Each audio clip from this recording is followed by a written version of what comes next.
There's something wrong with the Pika 1-2 Boo children's book. Don't read this story if it stumbles upon you.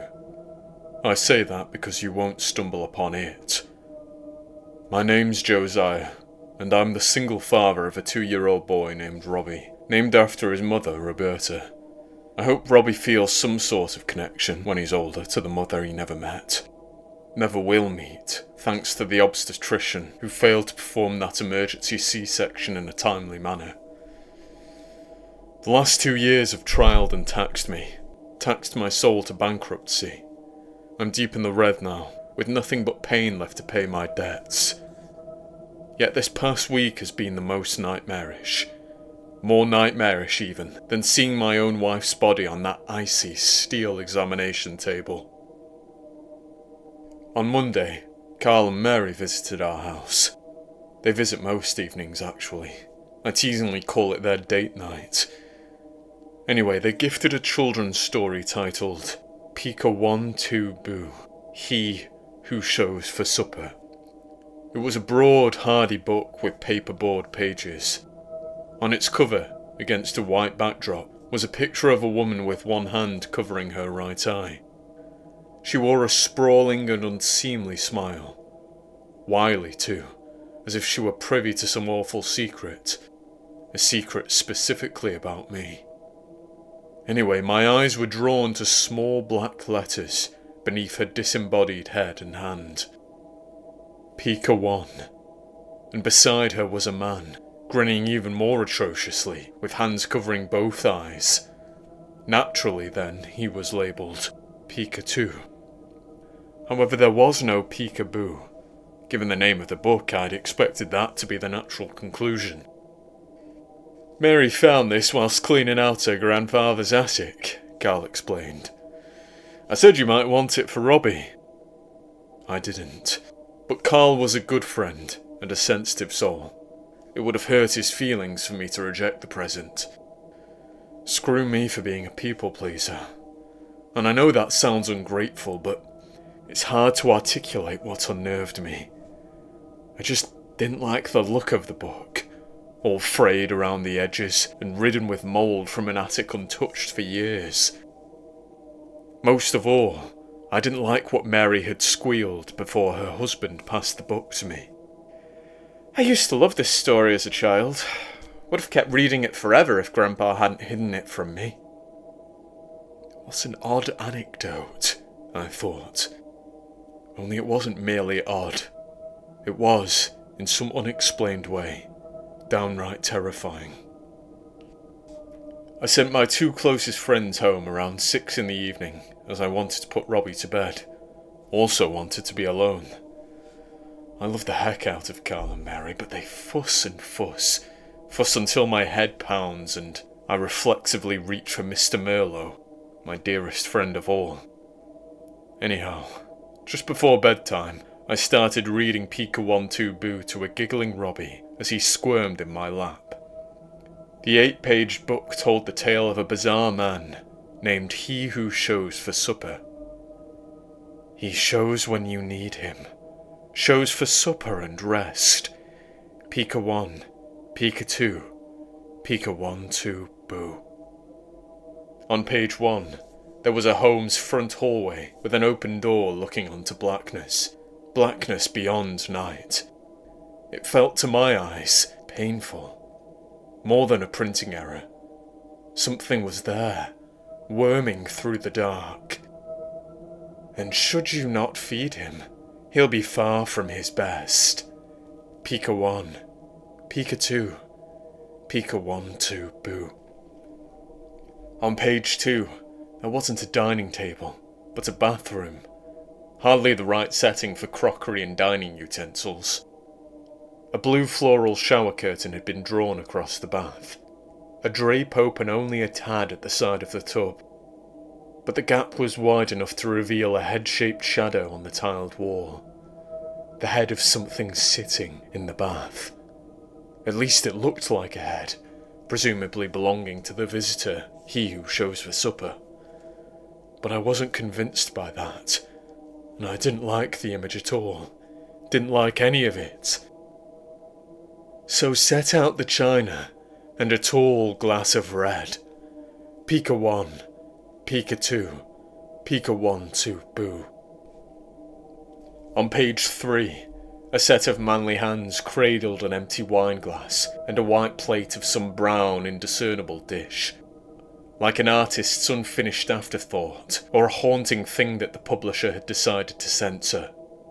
I leant towards the latter, but that unsettled me, so I tried to convince myself it had been either a misprint or an ink smudge from decades of damp. The bath must be running, for the bump on his head. Pika 1, Pika 2, Pika 1, 2, boo. On page 4, through the shower curtain, the bathroom light cast a silhouette of what still seemed to be a head. Unlike the depiction on the 3rd page, however, it had sprouted a large lump. Just turn both your eyeballs and keep his growth low. Pika 1, Pika 2, Pika 1, 2, boo. On page 5, the bath water was overflowing, running over the upper rim of the tub in streaks of a murky brown. Ink that I hoped, like the blurry meal on the 3rd page, to be an unintended discoloration of some sort. And once his head's level, he should get up and go. On page 6, there was an image staring down the barrel of an upstairs hallway, directly to the bathroom's open door, and within that tall frame was only blackness, much like the very first image. Oh, believe me, I wanted to stop reading, but I didn't. Couldn't, perhaps. If not, then... oh no, no. On page 7, there was only white text against a black page. Pika 1, Pika 2, Pika 1, 2, boo. And in reverse, on page 8, there was only black text against white. Well, that was haunting, Robbie, I said as the boy sucked his thumb and contentedly eyed me. Thanks, Mary, for sharing your childhood trauma with us. Peekaboo. Boo! My son loudly responded, making me jump, making himself chuckle more noisily.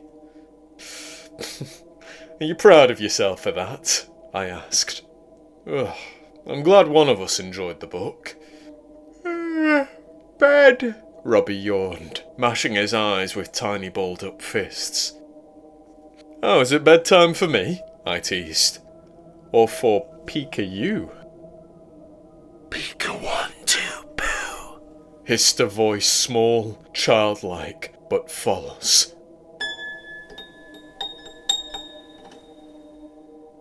Instinctively, my fearful eyes shot down to Robbie. Mid-yawn, the boy dozily eyed his race car bed. Now, it could have been him who whispered those 5 horrid words in quick succession, but it wasn't. Robbie rarely strings more than a pair of words together. He occasionally stretches to 3 words, and perhaps even 4, but not 5. And not those 5. Certainly not in such a clear, eloquent manner, and not in such a hushed whisper. I blamed it on sleep deprivation, like everything else. Everything that happened to me, and everything I made happen. Then I put both the book and Robbie to bed. I don't remember what I ate or watched on the television that night. My life has been a series of automated motions for a long time. I live so that Robbie lives. I blinked, then it was Tuesday. I invited Carl and Mary over, and they didn't need to be asked twice. It is a rarity for me to reach out. Of course, they weren't expecting to be apprehended. This isn't a children's book, I said, waving Pika 1, 2, boo in their faces before they'd even taken off their coats. It's a horror story about a stranger eating supper in the bath. Mary raised an eyebrow, looked at her husband, then laughed. I don't know what you read last night, but it wasn't Pika 1-2 Boo. What? I asked. She smirked and replied, Grandpa read that book to me every single day. I remember the story. It's about a picnic on a train. I answered by thrusting the book into my friend's hands, and she rolled her eyes before skimming through the pages. Her face quickly whitened. What? She whispered. Josiah, this isn't... I don't understand. This must be, I don't know, some other book in the Pika 1 or 2 Boo series? Well, you tell me, I said. You gave it to me, this haunting thing. You sound just like Grandpa, Mary chuckled. Ugh, he hated it too. I even caught him throwing the book out once. It ended up right back in the living room though. Gosh, you should have seen the look on his face when it showed up. Like he'd seen a ghost. Something deeply disquieted me about that anecdote, and I was so focused on Mary that I didn't even realise Carl had the book in his hands. He shows when you need him, my friend read. For some... But before my friend made it any farther, he was interrupted by knocking on the front door. Something that made Carl and Mary chuckle. And part of me, the part that still believes, in some way, that monsters live under my bed, expected to see a man at the door. Fortunately, it was the pizza delivery boy, standing in the rain and frowning as thick, murky water poured off the lip of the awning onto his face.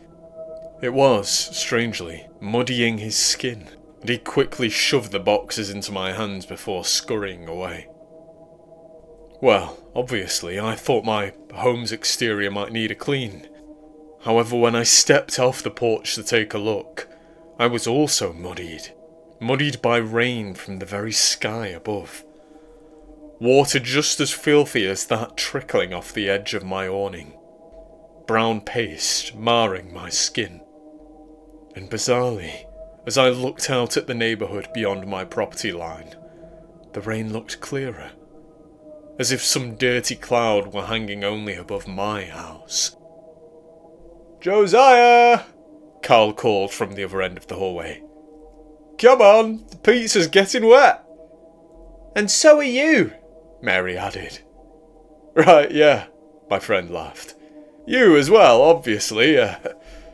Get inside, you look filthy, mate. Before I knew it, Wednesday had arrived. A quiet day. I noticed the hollow wine rack in my kitchen, which incensed me to send a scathing group message to my two friends. I told them never to steal from me again, then I tossed the phone onto the sofa. Then I narrated Pika 1-2 Boo to Robbie, as I needed a distraction from the throb in my skull. The withdrawal symptoms, I suppose. I don't have a problem. I'm just grieving. Anyway, when I got to the 4th page of the book, Robbie's chortling voice vanished. Bed now, Robbie interrupted coldly. I smiled. Too scary? We're nearly there, Robbie. Just My son's tiny hand fell atop mine, like a pet's paw, and stopped me from turning the page. Then he gave me a look, gazed at me with adult eyes. I don't know how else to explain it. There was a sense of knowing in them. A 2-year-old's eyes should be shallow, too shiny and new to have experienced anything, to have been weathered. But Robbie's eyes had seen something. That was the story they told.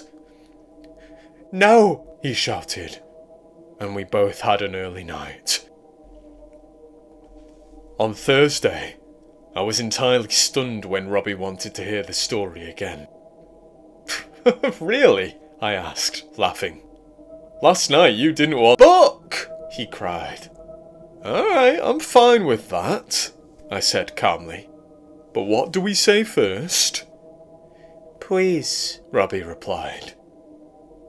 I nodded and began to read. He shows when you need him, shows for supper and rest.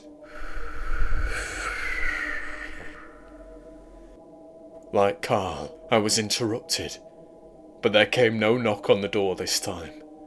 What cut into my narration was a breeze whistling into the room. It startled me, as I was certain I hadn't opened Robbie's bedroom window, not given the frosty weather. Robbie cried, pointing at the open book resting on the duvet. Book! I sighed, got up, and closed the window. Then I frowned a little, as the chill remained. Not from the air that had already slipped through the opening. No, this was a fresh breeze, seeping into my home from somewhere else. Daddy! Robbie moaned impatiently as I walked back over. I'm coming as quickly as my joints will allow, I groaned, before sitting down beside him. When I picked up the book, I frowned more deeply. It was open on a different page, page 3, and the paperboard was damp. It seemed to be getting damper in my fingers, as if something were dripping onto it from a hidden place. The bath must be running, for the bump on his head, I read in a low whisper. Robbie, this page is soaking. Did you do this? Pika! Robbie replied, jabbing at the next line for me to continue. I gulped and nodded. Pika 1, I said, before dropping the book onto the duvet. Then I placed a hand over my left eye, as my son started to giggle. Pika 2, when I covered the other eye with my free hand, plunging my vision into total darkness, I noticed that the room fell very still. Robbie fell very still. Then I croaked. Pika 1, 2, boo. I removed both hands to playfully spook my son, but I was the frightened one. Robbie was shivering, and he started to bawl when I screamed. After all, my terrified reaction revealed what he'd already suspected, that something was not right with him. It wasn't the wetness that scared me, it was the redness. Robbie was covered, from head to toe, in reddish-brown water. It travelled along the carpet, from the duvet to the open door, from the open door to the unlit bathroom across the landing. I picked up my son, cradled him, and tried to stifle his sobs. Tried to stifle my own sobs. Then I noticed something else painted red. The page of the open book on the duvet below. One specific line of one specific page, to be exact, had been highlighted not with a teacher's red marker, but with blood. The bath must be running. Through Robbie's open doorway, I saw the upstairs banister, a barrier above the staircase below. And there came two things from the steps, a creak and a shadow. More than a shadow, it was purest black, like the space within the illustrated door frames. I felt something. There was only the one creak, but I felt something. Yes, it could have been the house's foundation settling, could have been lots of things. But I knew that it was the steps. And yes, there was only one creak, but that was irrelevant. I knew something was heading upstairs. I dashed to the bathroom, with the red-stained Robbie in my arms. Then I flipped the light switch, shot to the tub, punched the plug into the drain, and twisted the hot tap to its fullest extent. I was hoping, admittedly, to see red water pour from the faucet, confirmation that I hadn't imagined any of it. But then, with an invisible movement, the shower curtain drew to both the left and the right, fully shielding the bathtub from view. I stumbled backwards, pressing Robbie's face deeply into my chest so he didn't see. I didn't want to make his bawling worse by screaming, but heaven knows I nearly did. And anyone else would have screamed, or near enough screamed, having seen what I saw through the shower curtain. A silhouette against the fabric. A tub sitter with a large lump on the head. The figure bent forwards and dipped his head into the sloshing water. Then came slurping. Vile, ear-scratching slurps that filled the small room. Someone was sitting in that tub and drinking from it. I noticed, as I watched, that the silhouette changed. That, as written in the book, the lump on the man's head started to flatten and shrink. Then, as suddenly as it started, came an end to the nightmare. The bathroom light extinguished, and all fell silent. But I felt him in the dark, felt him come close to Robbie and me. So I darted towards the light switch and flipped it again. The light returned to reveal red, watery footprints across the bathroom floorboards, the landing, and down the stairs. I accepted, at long last, that this wasn't sleep deprivation. I video called Carl, hysterically showing him the red footprints throughout my house. He asked whether I'd spilt some wine, whether I'd been drinking again. We exchanged words, and I hung up. On Friday, I didn't go to work. I spent the day with Robbie and wore a brave face. But even toddlers know a lie. He saw it in my eyes, and he was uncharacteristically quiet. I was simply thankful that his own eyes were, at least, innocent once more. Thankful that we weren't reading that wretched book.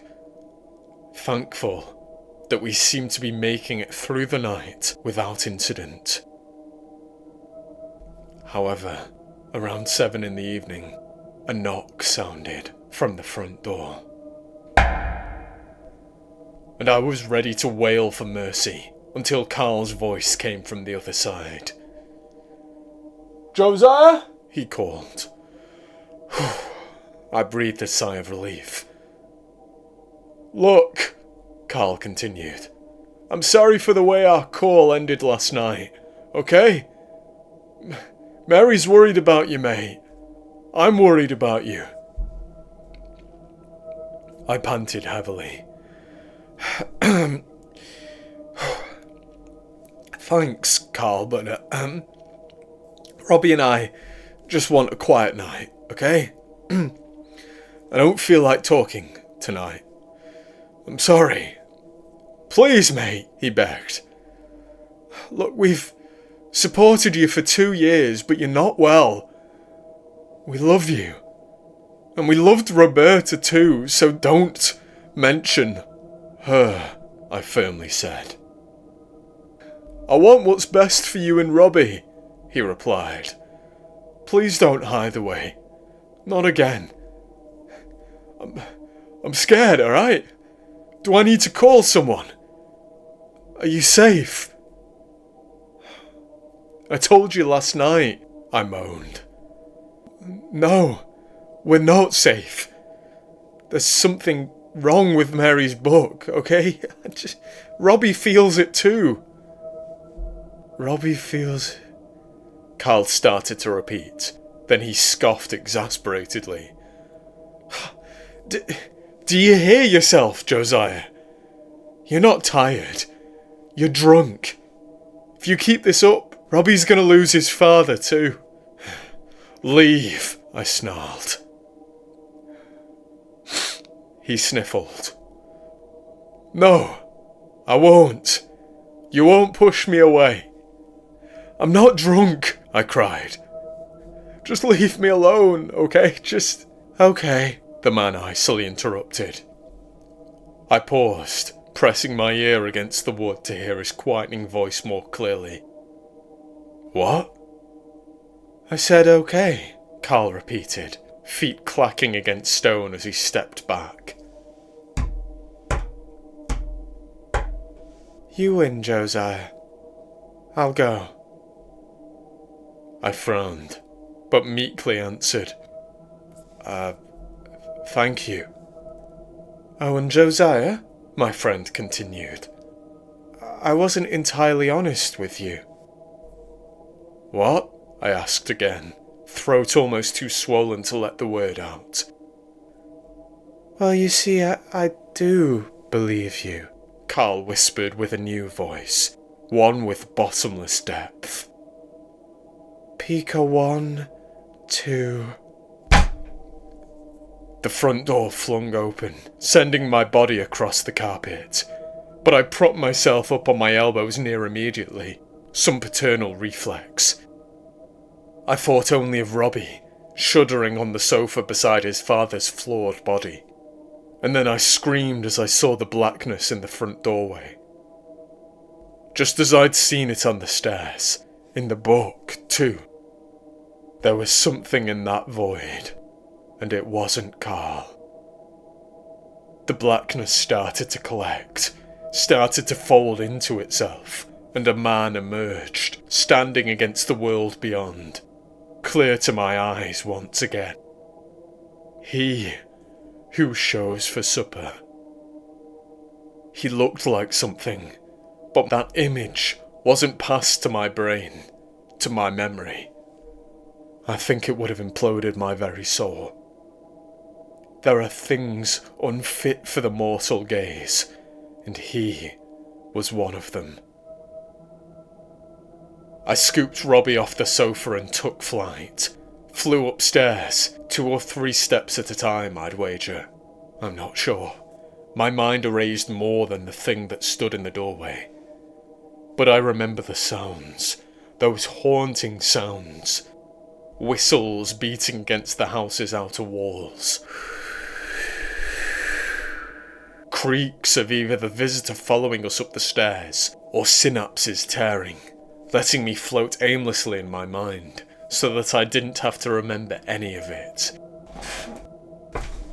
I do remember, however, clutching Robbie so tightly that I left bruises on his skin. That was how desperately I did not want him to see the face of he who shows for supper. I beelined to Robbie's room, as his window sits above the awning. From there we could have climbed to freedom.